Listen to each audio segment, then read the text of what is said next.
food should help this one cement itself in your mind. So right now it's pretty warm out.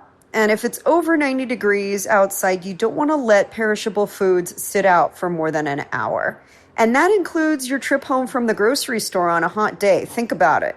If you're making a couple stops, or maybe you live far away from your grocery store and you're going to be in the car for 45 minutes, it's a good idea to take refrigerated bags or even a cooler for you to place your perishables in.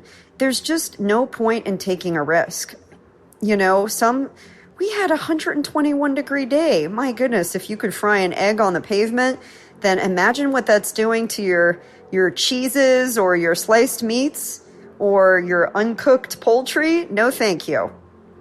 So take those cooler bags with you, and also think about bringing some ice packs, bringing a cooler that you can leave in your car where you can pack it up. And maybe that's even something that you just leave in there during the hot weather months. And at home, when you bring your food home, you want to check your refrigerator temperature. We just talked about keeping it tidy, but also check the temperature. You want to make sure that your refrigerator is between 36 to 38 degrees Fahrenheit. So that's right around 0 Celsius, little bit, 0 to 2 degrees Celsius. And the coldest parts in your fridge are the back and the bottom. So that's where you should be storing your highly perishable items, your dairy items, your cut produce, your uncooked meats, etc.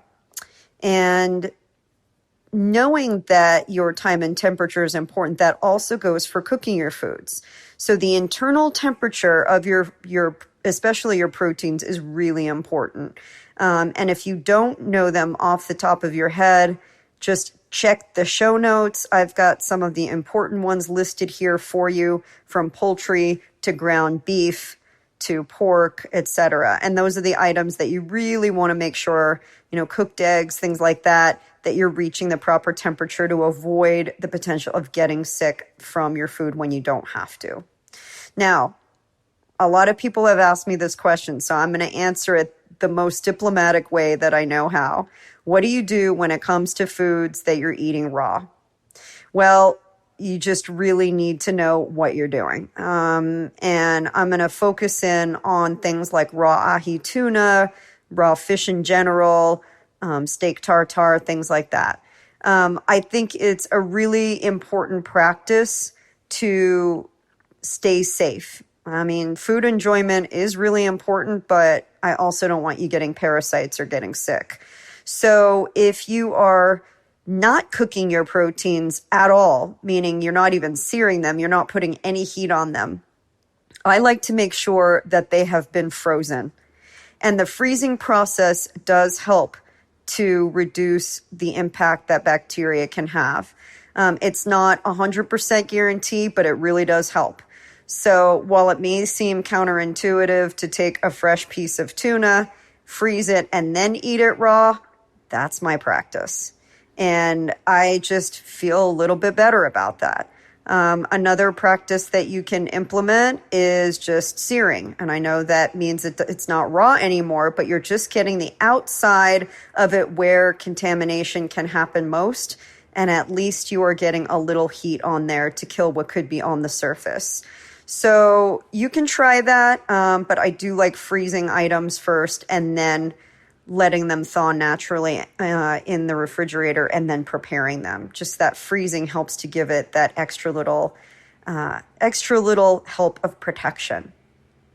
So that is number 3, watch your time and temp. Number 4 is think about frozen foods. I think frozen has its features. It used to be where the frozen aisle got the cold shoulder, if you know what I mean. It was where the substandard food lived.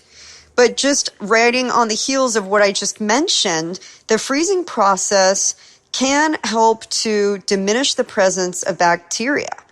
And it can also help retain the flavor and the nutrient content of fresh produce in the event that it's not being eaten right away. A lot of our produce does lose quite a bit of its nutrient content, especially its vitamin C antioxidant content, after just 6 to 10 days. A good percentage of it has diminished.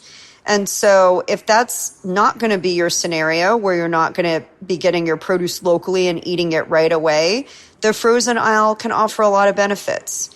And there's also a lot of organic options too, which are better for the environment. Really, really, really goes back to where our food comes from, how we're taking care of the soil, how we're replenishing the soil, how we're diminishing our carbon footprint. And I'll tell you this, if your choice is between buying local from a local farmer and buying organic that's coming from 10,000 miles away, guess which one I would pick? I go local every time because it's going to be better for you. It's got a lower carbon footprint. Most smaller farms are not using loads of pesticides anyways, and getting organic certified may be challenging. So I'm going to use the word organic with the caveat that go sustainable. Go for the option that is best for the environment. And there are a lot of other factors besides whether or not they're using organic pesticides. Number 5 is maximizing your ingredient use. And there is nothing worse than buying an ingredient for a recipe and using like 1 teaspoon or 1 pinch of it. Can I get an amen? That is a big part of my book. And I talk about using the whole ingredient from seed to stem, and using the peels, using all the aspects of the food, of the ingredient. And you know, there's something to be used for everything. I've got some great ideas for what I call convertible meals. And you just cook off a few ingredients, and then you can make dozens of different meals, just varying the flavors and with the spices and sauces that you use. So it helps to avoid spoilage and keeps things exciting. You can pretty much throw anything into a soup or a smoothie too. So just, you know, if you start to see things kind of turning a little bit, don't despair. You can put them in the freezer to help prevent further spoilage, or freeze them to begin with, and then throw them into a smoothie or a soup or some sort of casserole. And that's a great way to use ingredients that would normally go bad. I have this practice, and it's the refrigerator clean out. And pretty much every 3 days, if there are leftovers in my fridge, I take them out and we repurpose them. It might be a meal, or it might be just ingredients, and I use my creativity or tips from my book, and that is what is getting served for dinner that night, because there's just no room for food waste. Now, one little pro tip that I'll share with you that I really love is for herbs, because herbs are expensive and oftentimes you don't use all of them. So I'll mince them up and use an old school ice cube tray, put a teaspoon of minced herbs with maybe some garlic, some seasoning, and then pour some extra virgin olive oil on top, or maybe some ghee. And then those freeze up nicely, and you can pop a flavor cube out. I call them flavor bombs, into a saute. When I grill, I will put a little cube on top, and it just makes the preparation and seasoning so much easier. So you can use that for your herbs as well. Number 6 is on the heels of that, and it's save all bananas and smoothie leftovers. I'm going to tell you, you never need to throw out an overripe banana. I mean, never. All you have to do is clean the skin with Eat Cleaner, trim the ends and the stem, and you can save that in the freezer. And you know what? The blacker the better. Don't be scared by a black peel. It doesn't mean that you can't eat it. You can absolutely eat it, the peel and all, because the peel contains over 30% more of the fruit's nutrients. So you can just put the whole half in, use it for banana bread. I have a whole cool little ebook called Save the Peels, and you can get that just by texting Foodie to 22828. And I teach you how to use the banana peels as well as citrus peels into your meals. They add a ton of flavor, a ton of nutrient content, and they'll add a certain amount of moisture and density and fluffiness to your foods. And they really give a nice froth to a smoothie. And let me tell you, I got some picky people in my family. Nobody ever knows when I do it. Not a one. I just don't let them in the kitchen when I'm doing it, so they don't say, ew, what's that black peel? I'm like, don't worry about the black peel. You won't see it in a second. So all those smoothies that you're making too, if somebody in your family hasn't finished their smoothie, guess what? You can pour that into an ice cube tray, and that becomes an ice cube with flavor for your next smoothie. All right. Or you can stick a popsicle stick in it and call it a popsicle for a hot day. And I know that is always something welcome in our house. We eat a lot of popsicles around here. Number 7 is to prioritize clean snacking.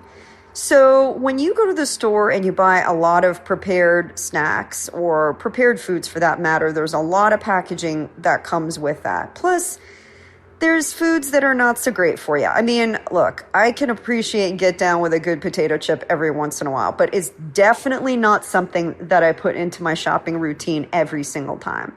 I've got a lot of really good, simple recipes in my book that you can, enjoy. It'll allow you to use the whole produce item, and it will allow you to eat cleaner and avoid the junk food or the drive-through line, which I absolutely detest.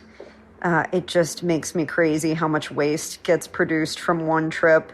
So if you can get creative and do it simply, I always say that is king.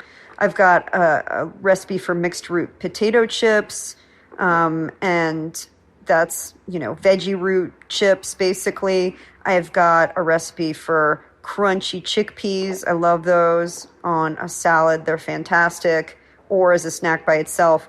I have some rainbow quickles. Those are my veggie quickles that are great for your gut health. I've got a zucchini carpaccio and arugula stack, one of my favorite salads of all time. So simple. And it's a way to reinvent how you appreciate your veggies every single time. So you can get that in the book. And there's also a lot of free recipes on our website at eatcleaner.com and free resource guides. Just text Fit Foodie to 22828. You'll get so many freebies you won't even know. You'll be like, wow, she is very generous for sharing all this free stuff. And I'd like to think I am, because I just want you to be happy and healthy and thriving. And then last but not least is meal prepping for success.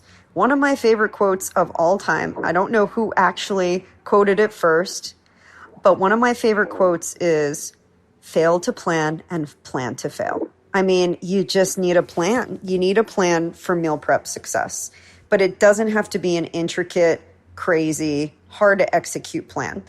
If you just follow that convertible meal strategy and prepare a few ingredients, get your produce washed and prepped, get a couple of single ingredient grains cooked off, and I talk a lot about those in my book. There's so many wonderful options. Get a couple of proteins prepared, make maybe a dip or two, some sauces. I teach you how to do all of that in my book. And with the help of Eat Cleaner products, everything lasts up to 5 times longer. So it really does go the distance for you. And that way you can make meals on the fly. And listen, when you're getting the proper nutrition into your body, you're fueling yourself to thrive. You're more in control of food safety and the quality of the food. When you pick the ingredients, you wash them, you control how it's prepped and stored. And I'm telling you, this is not a lot of work. This is not a lot of work. This is something that you can do in about 30 minutes once a week, just by getting some of these things ready to go. I know you can do that. You owe it to your own health to do it. Because the truth is, no matter how much you enjoy eating out, nobody can live eating out every meal. You just can't do it. It's not logical. It's expensive. You're probably consuming way too many calories if you do that, and then you're not in control of what you're eating. Enjoy it every once in a while, but make it a treat. And really rely on your own home kitchen for your health and the health of the planet. So those are my 8 tips in honor of Food Safety Education Month. And what I think we need to do every month is practice healthy tips for the environment too, practicing zero food waste strategies. And you can do both just with these 8 tips. I hope this was helpful. For more information, please visit us